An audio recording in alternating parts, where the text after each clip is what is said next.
어떤 분이 일요일에 친구와 함께 골프를 치러 가기로 약속을 했습니다.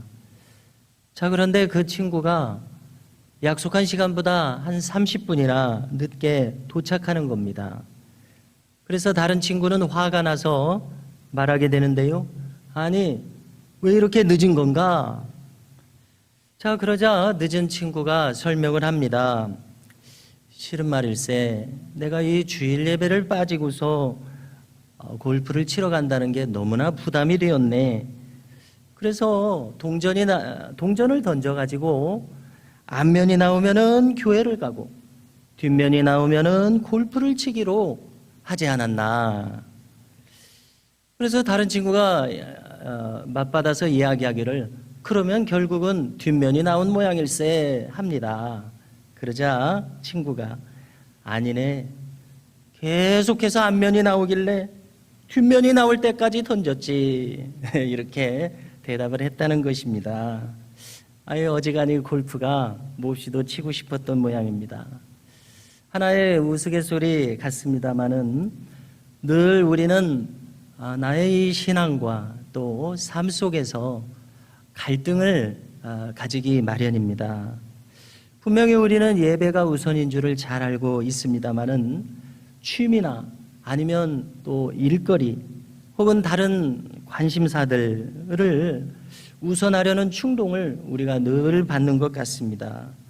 오늘 우리가 교회 창립주일을 맞아서 바로 이 교회가 우리의 인생에 있어서 또 신앙에 있어서 얼마나 귀중한지를 다시 한번 되새겨볼 수 있는 그러한 시간이 될 수 있기를 바랍니다. 유대인들에게 이런 말이 있다고 합니다. 3명의 유대인이 모이면 4개의 의견이 나온다. 자, 이 말 속에서 공동체를 다 함께 세우는 것이 얼마나 어려운 일인지를 절묘하게 보여주고 있는 것 같습니다. 똑같은 사안을 두고서도 사람 자체가 다른 만큼 다양한 의견이 나올 수밖에 없는 것 아니겠습니까? 우리 교회도 이제 주차장을 잘 아스콘으로 포장했는데요. 포장하고자 할 때 의견이 다를 수 있습니다. 저쪽 안쪽부터 포장합시다 하는가 하면 어떤 분은 우리 들어오는 입구부터 하는 게 맞겠습니다. 여러 가지 의견이 있을 수밖에 없습니다. 교회는 마치 여러 가지 악기를 모아놓은 오케스트라와 같다는 생각이 듭니다. 현악기가 있고 관악기가 있고 또 내려치는 팀파니 같은 타악기가 있습니다. 이렇게 각기 다른 소리를 내는 악기들이 있습니다마는 하나의 공통된 악보를 보면서 연주를 하니까 이것들이 어우러져서 조화로운 하모니가 생깁니다. 그래서 오케스트라가 내는 소리를 심포니라고 하게 되는데요. 이 어원을 생각해 보면은 심은 함께라는 뜻이 있고 포니는 소리라는 뜻이 있습니다. 함께 내는 소리라는 그런 의미더라고요. 자, 우리 교회도 함께 보는 악보가 있다면 그것이 무엇이겠습니까? 그것은 바로 우리가 공통으로 가지고 있는 하나님의 말씀일 것입니다. 다 함께 우리가 한 하나님의 말씀을 가지고 소리를 내는 교회가 되어야 할 것입니다. 그렇기 때문에 바로 이 예수님께서 내 교회를 세우리니라고 베드로에게 말씀하신 것을 우리가 기억합니다. 내가 내 교회를 세우리니. 비록 겉으로 볼 때는 사람들이 참여하고 있습니다마는 이 말씀을 통해서 교회를 세우시는 분은 다름 아닌 인간이 아니라 예수님 자신이시구나 하는 것을 깨닫게 된다고 생각합니다. 교회란 하나님께서 친히 세워가시는 아름다운 신앙의 공동체인 것을 우리가 잊어서는 아니 될 것입니다. 자, 또 저도 지금까지의 신앙생활의 여정을 돌이켜볼 때에 어려서부터 막 태어나서 어머니 말씀을 들으니까 이제 포대기에 쌓여가지고 그렇게 갓난아이 때부터 교회에 다녔던 것은 진정으로 축복이었다고 생각을 합니다. 그래서 아직도 떠오르기를 교회 한쪽에서 어머니와 목사님이 뭔가 대화를 나누시는데 크게 웃으시면서 함께 하시는 장면이 선하고요. 또 여름 성경학교 때 그때 선풍기나 있지 무슨 에어컨이 있었겠습니까? 줄줄줄 땀을 흘리면서 한 100여 명의 아이들이 모여가지고 이렇게 아주 그 신이 나서 율동을 하던 그 장면이 생생합니다.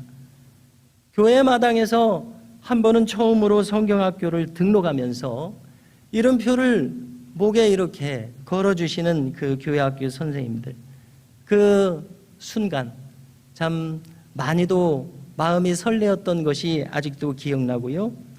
한 번은 전도사님께서 마당에다가 딸기를 심으셨습니다.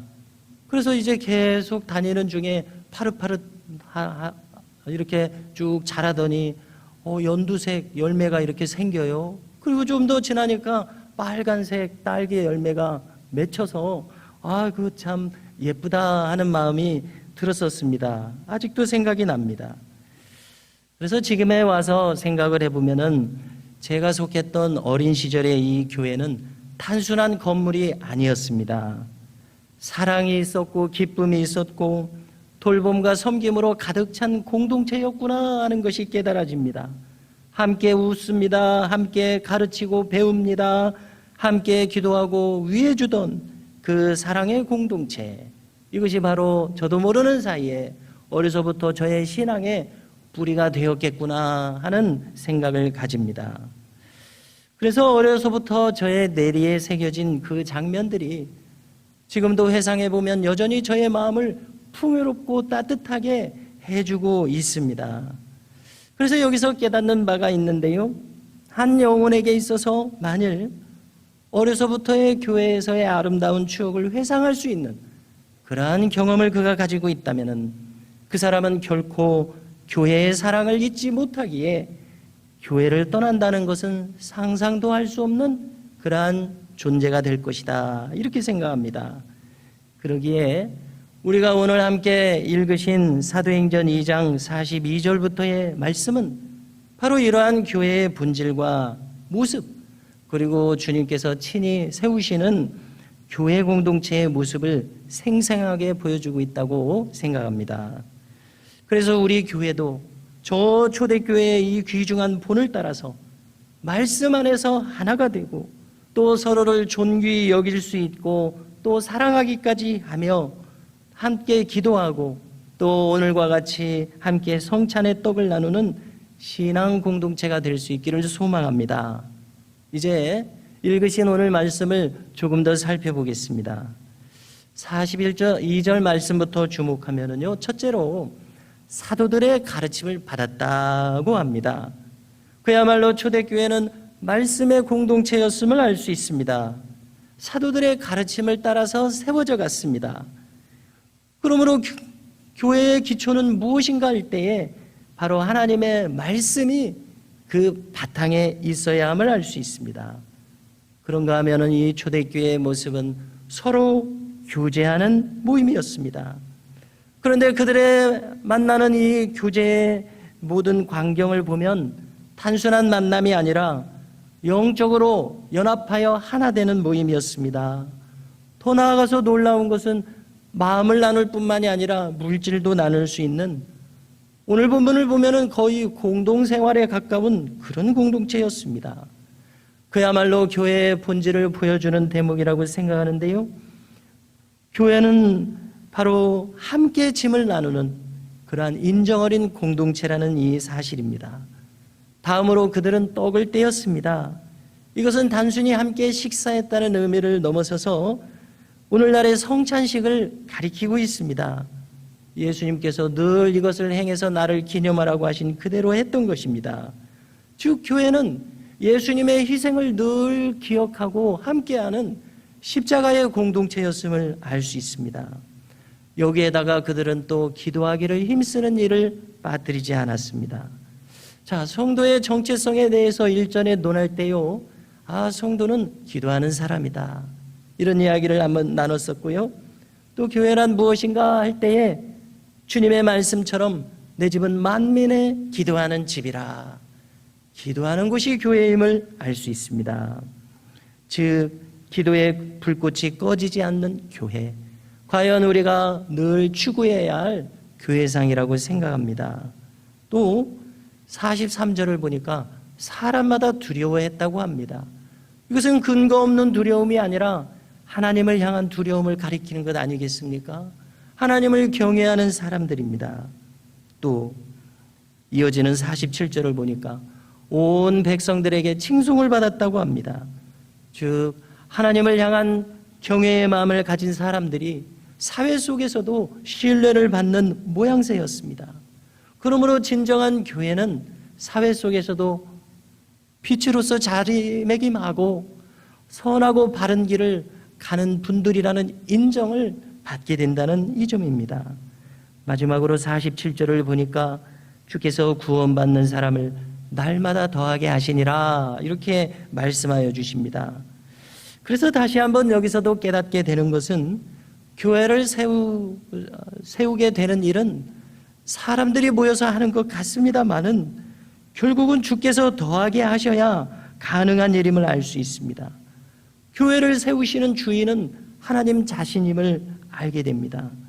그러므로 그분이 역사하심으로써 교회의 구원의 능력이 날마다 부어지고 있고 더하여지고 있음을 알 수 있습니다. 이에 따라서 구원을 얻는 백성들도 더하여졌던 것입니다. 또한 우리가 놓쳐서는 아니 될 것이 있습니다. 구원의 생명력을 끊임없이 더하여 주신다는 점입니다. 그러므로 구원의 이 생명의 힘이 날마다 깊어지는 곳이 교회라는 것을 우리는 알 수 있습니다.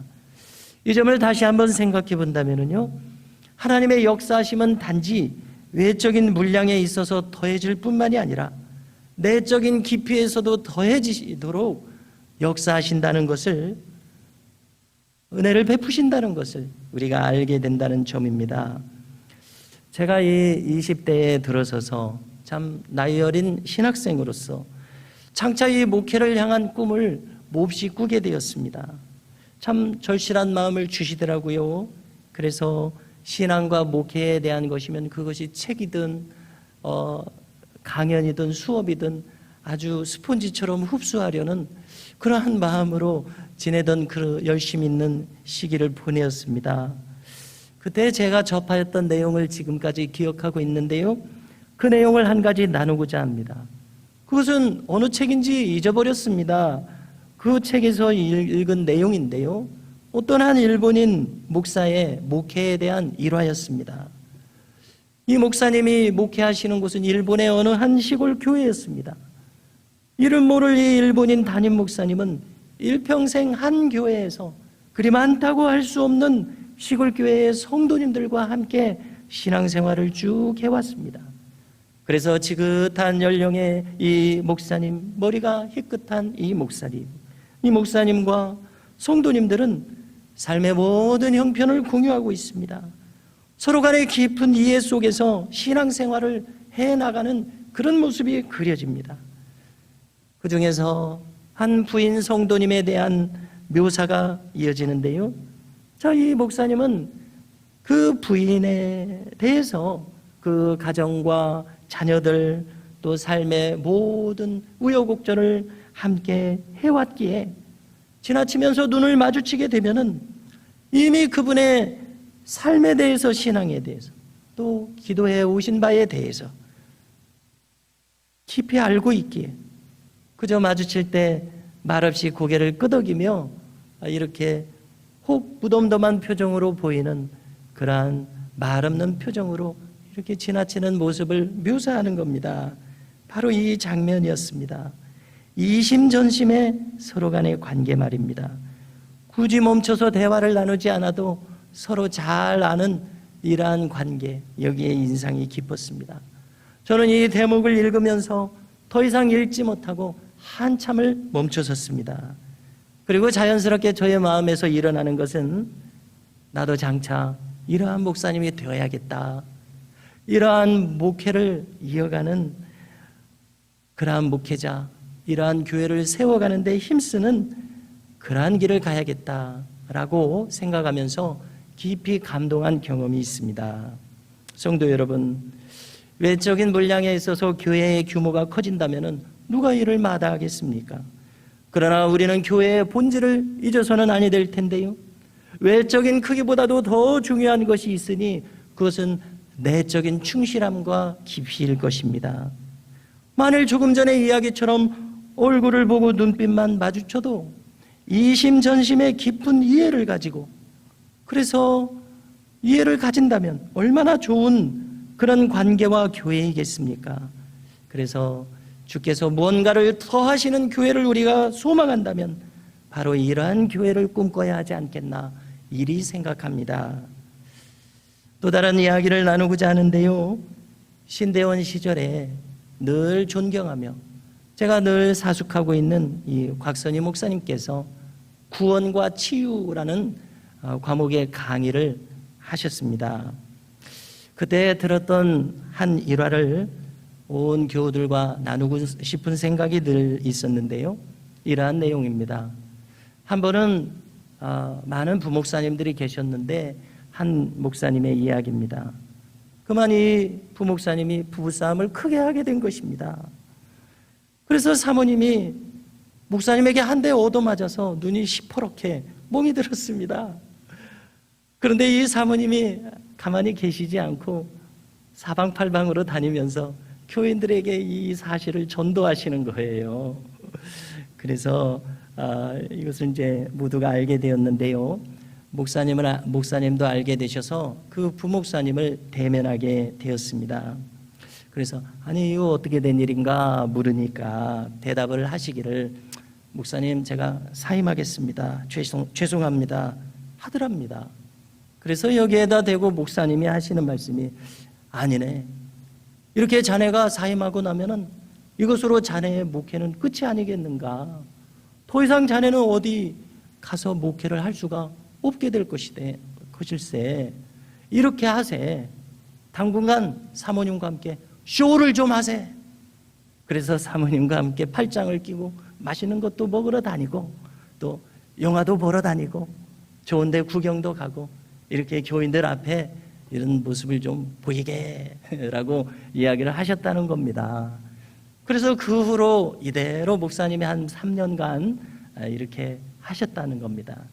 이렇게 해서 깨끗이 청산을 하고 이제 나가서 목회를 하시는데 목회를 잘 감당하시더라, 이러한 이야기입니다. 성도 여러분, 오늘 우리 모두가 이 맥주감사 또 창립 기념주일을 맞아서 주께서 더하게 하시는 교회를 이상으로 삼기를 원하여서 지금 말씀을 나누고 있지 않습니까? 오늘 본문 성경을 다시 한번 생각해 보십시오. 우리가 살핀 것처럼 초대교회는 잘 살펴보면 수만 명 단위의 엄청나게 큰 교회였습니다. 그러나 교회가 크기만 한 것만이 아니라 서로를 진심으로 사랑하고 깊은 이해와 신뢰로서 연합한 이런 이상적인 공동체였음을 주목하게 됩니다.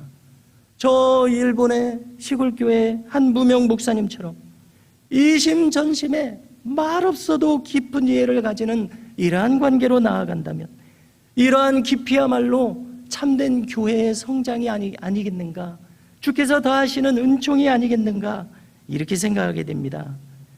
주께서 더하게 하시는 교회는 어떤 교회이겠습니까? 우리에게도 힘이 있습니다. 나름 신앙의 덕이 있습니다. 우리의 노력이 있습니다마는 이 이상의 은혜를 하나님께서 역사하시는 곳이 바로 주께서 더하게 하시는 교회가 아니겠는가 생각합니다. 돌이켜보면 우리는 많은 때에 불완전한 모습을 가지고 있습니다. 죄성을 미처 다 버리지 못하는 그런 형편입니다. 타인에게 유익을 끼치고자 하는 선한 의지를 가지고 있음에도 불구하고 때때로 해로움을 끼치기도 합니다.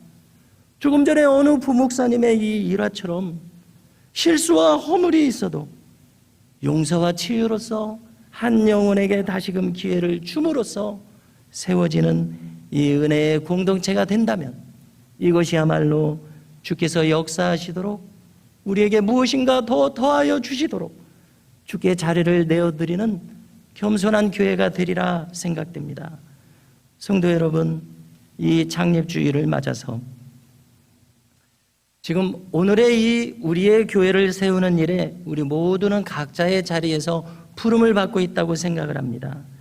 우리 모두가 이 내적인 더함을 위해서 새로워지는 이 시간이 되었으면 좋겠습니다.